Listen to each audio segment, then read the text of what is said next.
Get out of my house! Dad, no, please. I want her. She's not your mother. Yes, Dad, I know, father. After Mommy, she's the best thing that happened to us. No, son, she's trying to replace your mother. Then why am I carrying your child? I've never wanted to be your late wife and now would not, but you know what? I'm done here. What? He lost his wife in one night. He blamed himself for his wife's death. So when another woman tried to love him, he treated her like she didn't exist. Spent years punishing the wrong woman for it. But the day she disappeared, everything changed. There are decisions a man makes that seem small in the moment and spend the rest of his life growing into something immovable. For Richard, it was an argument about a dinner table. It was their second wedding anniversary, and Sandra, his wife, his joy, the woman who still laughed at his terrible jokes, had spent 2 weeks quietly planning. She had bought fairy lights. She had arranged his favorite pepper soup. She wanted something private, something theirs, 4 walls and candlelight. Their 1-year-old son, Andrew, is already asleep down the hall. The two of them speaking in the soft language of people who know each other completely. Richard wanted a restaurant. "We're always at home," he said. "I want to take you somewhere. I want you dressed up and beautiful across a table from me where other men will see how lucky I am." Sandra had laughed at that because she loved him, because she could see he meant it, and because some arguments simply are not worth winning. She changed into her blue dress. She kissed Andrew on the forehead. He was barely a year old, warm and oblivious, his fingers curled around a small toy. They dropped him at Richard's mother's house, where Mama Richard collected him with both arms and the easy confidence of a grandmother who had done this before. The evening was everything Richard had promised. A restaurant with real candles, her laughter over wine. His hand was across the table holding hers. They walked through a garden afterward, slow and unhurried, the kind of walk that only happens when you have forgotten, just for a moment, that time exists. They were 15 minutes from home when the truck ran the red light. The officers who arrived at the scene would later file a routine report. Wet road, faulty traffic signal. The truck driver, panicked and uninjured, would spend months in remand before charges were reduced. None of that reached Richard, not really. What reached him was this: the sound of metal, glass, silence, and then his own voice shouting her name, while Sandra did not move, did not answer, and sat still in her blue dress and her anniversary earrings, and no more breath left in her body. She died instantly. She would not have felt a thing. Richard nodded. He kept nodding long after the doctor had walked away. He sat in the hospital corridor and understood one thing with perfect, devastating clarity. She had wanted to stay home. He had made her leave, and now she was gone. That thought did not leave him. It did not fade with time or prayer or the small warm weight of his infant son pressed against his chest. It settled into him instead, like a stone dropped into deep water, all the way to the bottom, where it would stay. "I killed her," he told the ceiling of his bedroom, alone, 3 weeks after the funeral. He kept telling it until it became the truest thing he knew about himself. Grief, when it is swallowed whole and never spoken, does not dissolve. It hardens. Richard stopped answering calls. 1 week, then 2. His friends, men who had known him since university, who danced at his wedding and came to the funeral with red eyes and firm handshakes, found their numbers disconnected from his life by slow degrees. A missed call became an unreturned message and months of silence. He stopped going to his sister's birthday. He stopped attending church. He stopped being the man who told jokes and arrived with wine and left rooms slightly louder and warmer than he found them. He became a shadow that moved through his own house. The only exceptions were Andrew and his mother. Andrew he could not abandon. The boy needed feeding and school runs and bedtime stories. And somewhere beneath all that cold stone, Richard still loved him with everything he had. Mama Richard came every Sunday and sat with him even when he said nothing, and never stopped looking at him with the patient, aching eyes of a woman who has decided she will outlast her child's pain. 5 years passed this way. Andrew grew from 1-year-old to 6, from a baby who had slept through her last night alive to a quiet, serious little boy who did not remember Sandra at all, but had grown up in the shape her absence left behind. He was extraordinarily gentle for his age. He had his father's jaw and his mother's eyes, and sometimes Richard could not look directly at him. People spoke, of course, the neighbors, the relatives who still came at Christmas. They whispered about remarriage, about moving on. Richard met every such conversation with the same expression. A wall so smooth and so high that most people eventually stopped trying to climb it. Mama Richard did not stop trying.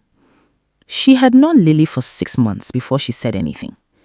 Lily had come from a small village 2 states away, an orphan, brought by a distant relative who could no longer keep her, and handed over to Mama Richard's household like a quiet gift nobody knew what to do with.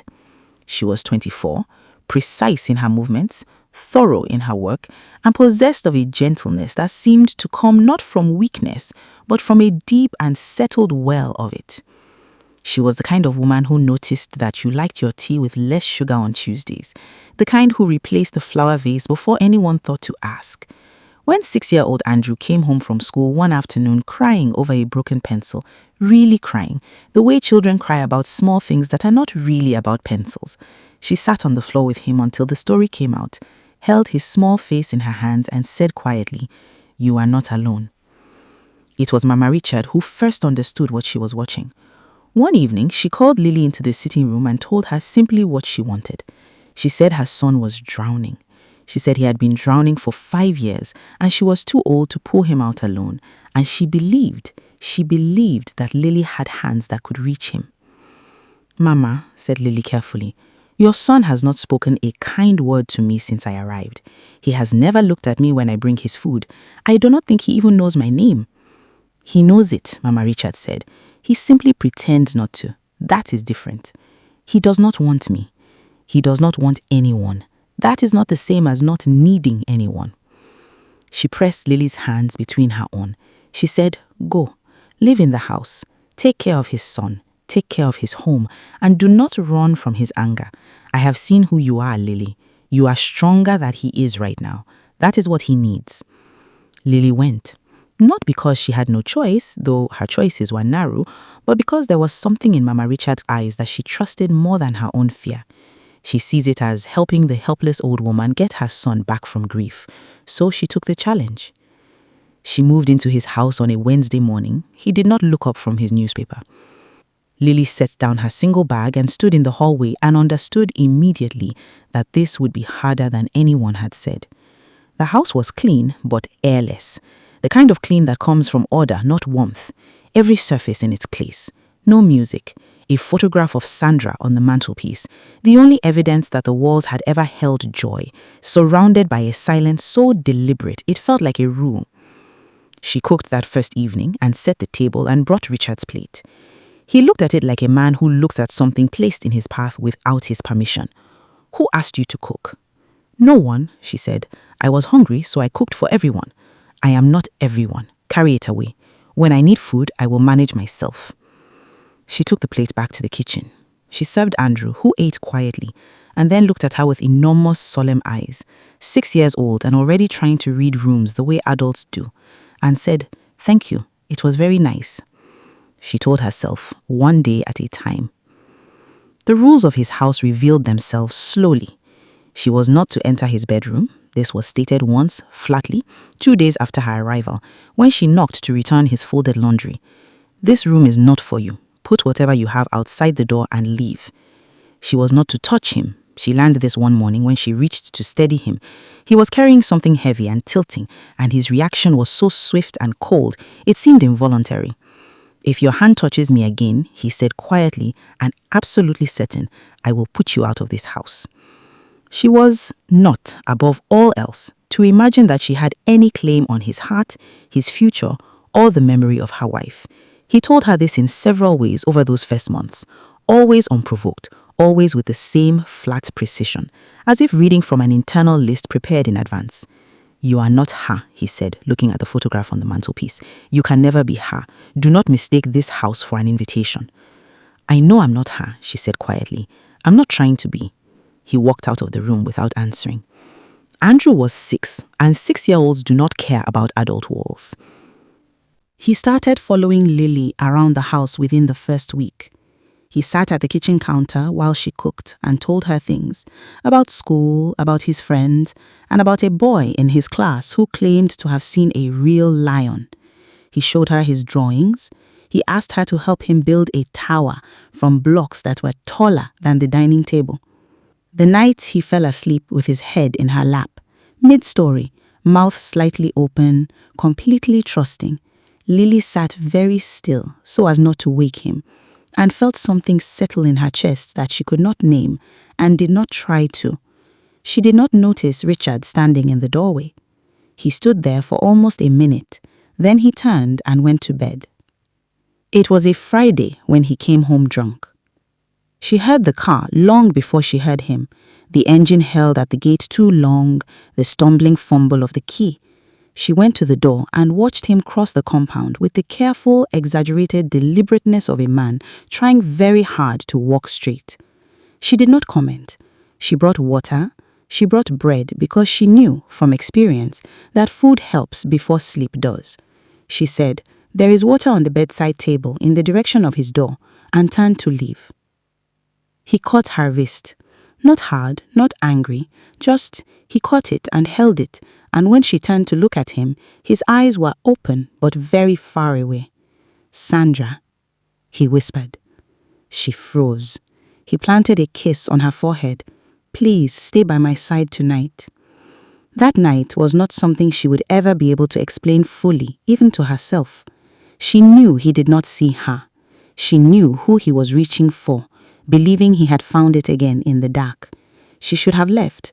She understood this clearly even then, and she did not leave. Perhaps it was the way he said the name, the way his hand shook, the way the grief beneath the alcohol was so naked and so total that something in her simply could not step away from it. Whatever the reason, she stayed, and she paid for it the next morning. He woke up with the sun already bright and full in his room. He saw her beside him, and the change in his face was instantaneous, not gradual, not confused, instant, like a shutter coming down. He sat up, he pointed. "What are you doing in my bed?" She opened her mouth. "Do not say a word." His voice was shaking, not from grief now, but from something defensive and savage. "My wife is dead. She died on our anniversary. She's barely cold in the ground, and you..." He stopped. He dragged his hands over his face. When he looked up, his eyes were terrible. "What kind of woman are you? You want to take her place? You can never take her place. Get out of my room. Get out of my house. Today." "Richard, I don't..." Her voice cracked. "You are evil. You are wicked. Get out." She gathered what she had come with, and she left. Andrew did not eat dinner that night, or breakfast the next morning, or lunch. By the second day, the boy had a fever. By the third, his temperature was alarming, and he lay in his bed, 6 years old, small and unyielding, with his face turned toward the door, waiting for someone who did not come. He would not take his medicine. He said, "I want Lily." Richard said, "Lily is not here."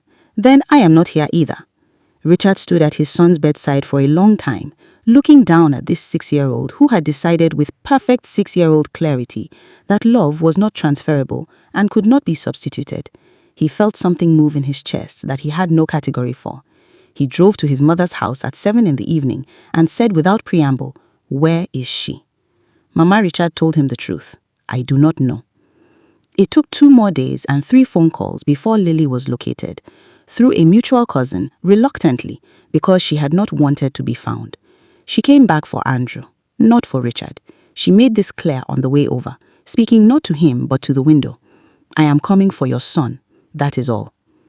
Andrew heard her voice in the doorway and sat up in bed for the first time in 5 days. By evening, he was eating. By the following morning, he was asking to go outside. Within the week, he was himself again, whole and loud and asking impossible questions about everything. Richard watched all of this from a careful distance. He told himself he was not moved, but he noticed things now that he had trained himself not to notice before.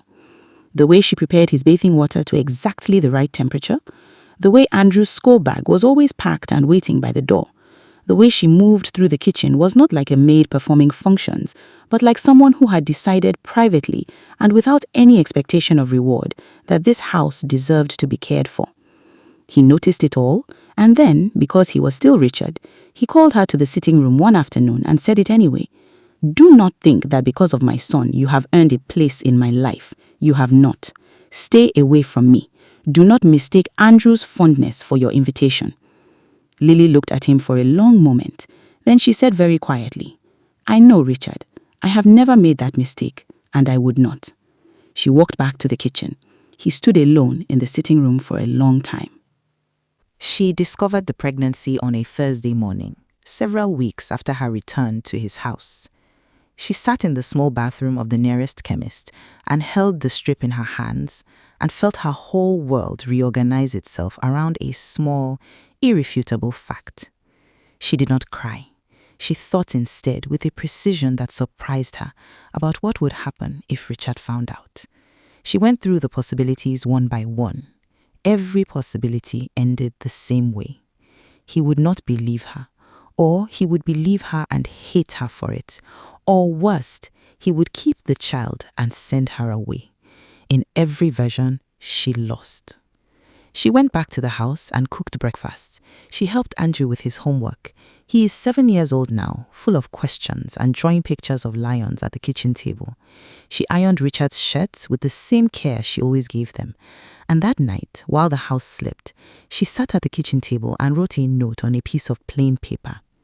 She wrote that she was leaving, that she was tired, that she wanted her own life, that she hoped Andrew would grow up well, that she was grateful to Mama Richard for everything. She did not write the truth. The truth was too dangerous to write down. She left before dawn with her single bag and the small life inside her and moved to the next city, close enough to disappear properly and far enough that no one who knew Richard would find her by accident. Richard found the note on the kitchen table at 6:15 in the morning. He read it. He put it down. He made his coffee.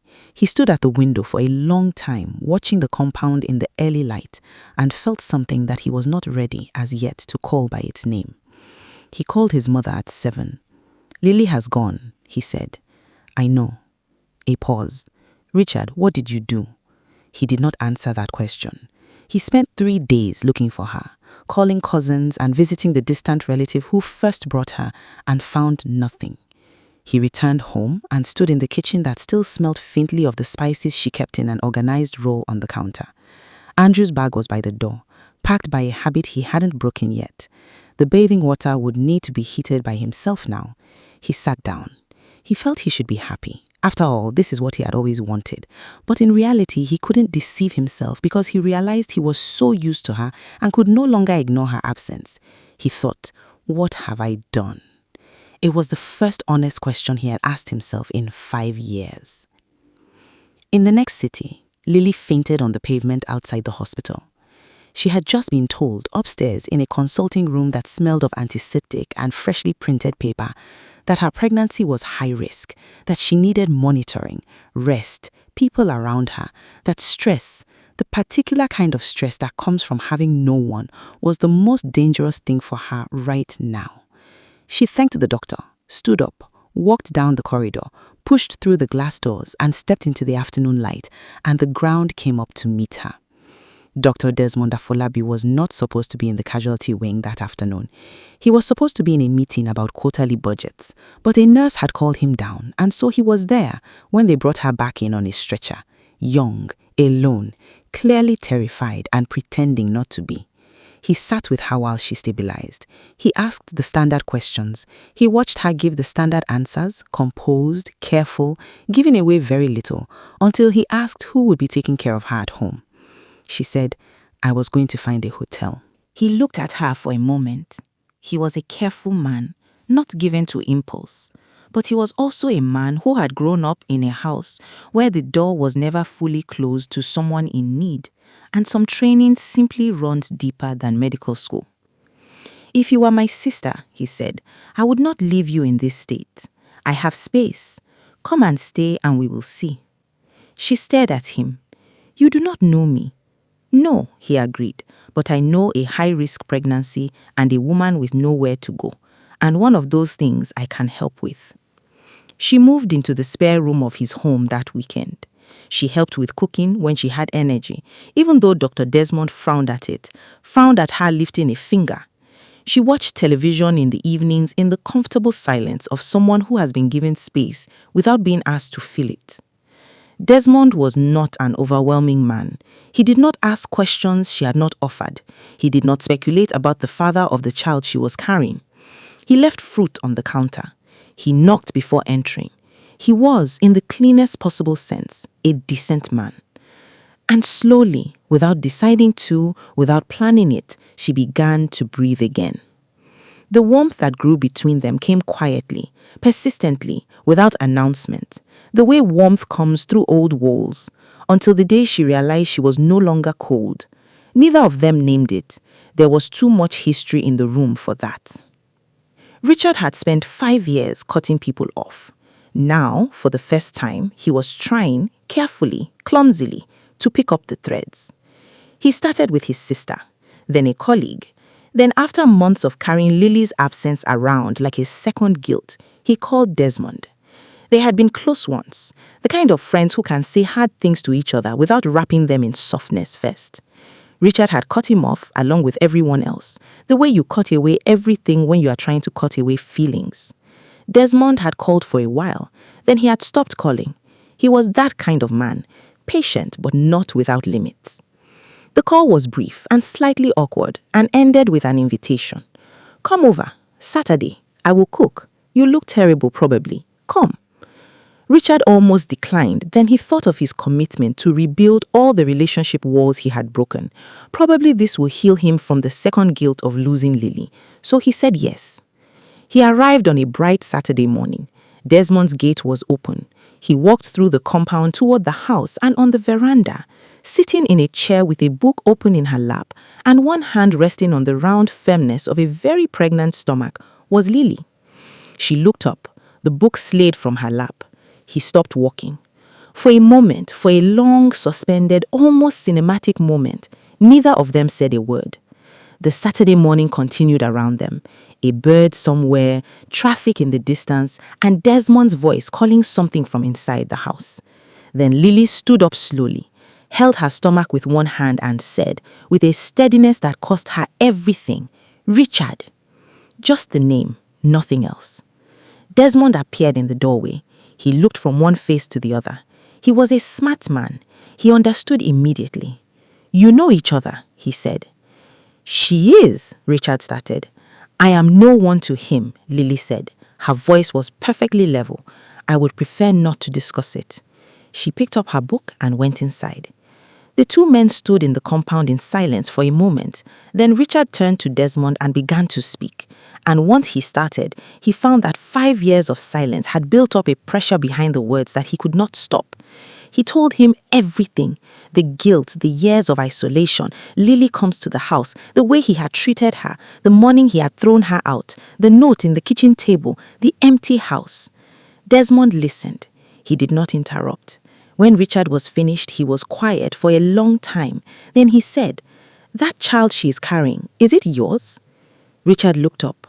"I believe it is. It must be because I actually crossed the line with her one night drunk, and I realized that I was her first." Desmond nodded slowly.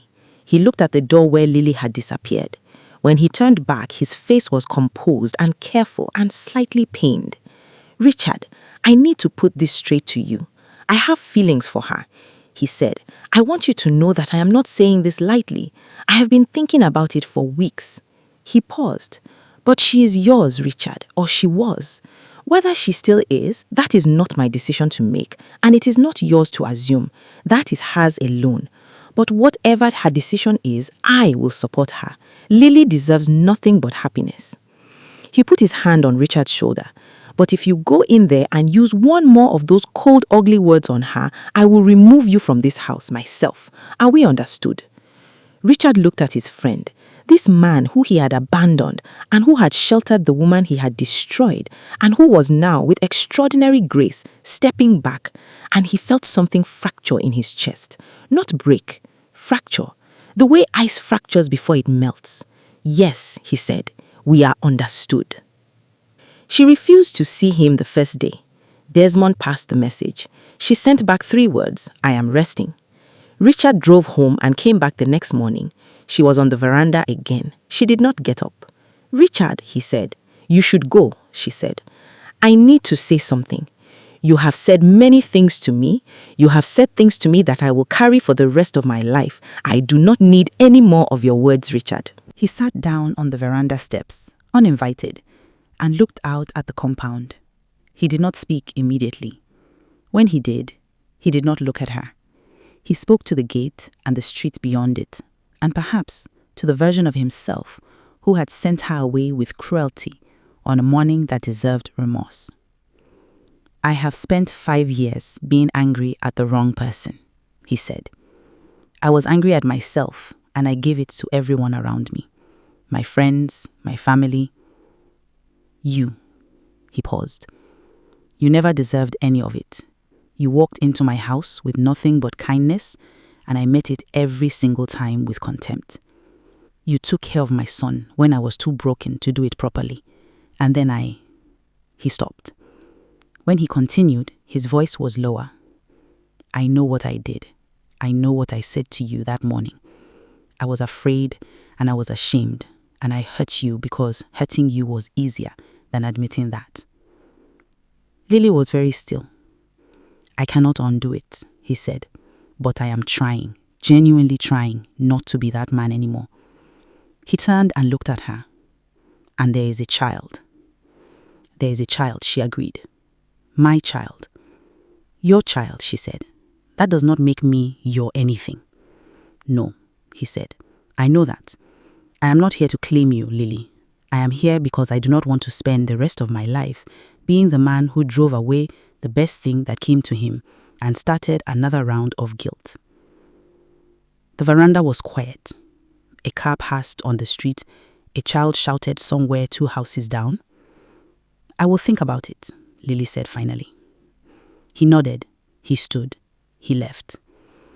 He came back the next day, and the day after that, and the day after that, not pressing, not demanding, not filling the air with the noise of a man who believes his remorse should accelerate forgiveness. He came and sat and listened when she spoke, and left when she was tired. And when she asked one afternoon about Andrew, now 7, growing steadily, still drawing his lions at the kitchen table, Richard took out his phone immediately and called his son so that Andrew could speak to her directly. The boy's voice came through the speaker. Miss Lily, I lost a tooth. Do you want to see?" That broke something open in both of them at once. She pressed her hand over her mouth. He looked away and blinked. It took 7 days of showing up, 7 days of being something other than the man she had known. On the 7th day, she said, "I will give you one more chance. Not because you deserve it, because I believe people can change, and because this child deserves a father who is present." He said nothing. He looked at her for a long moment, then he nodded once, and the gratitude on his face was so unguarded that she had to look away. He did it right this time.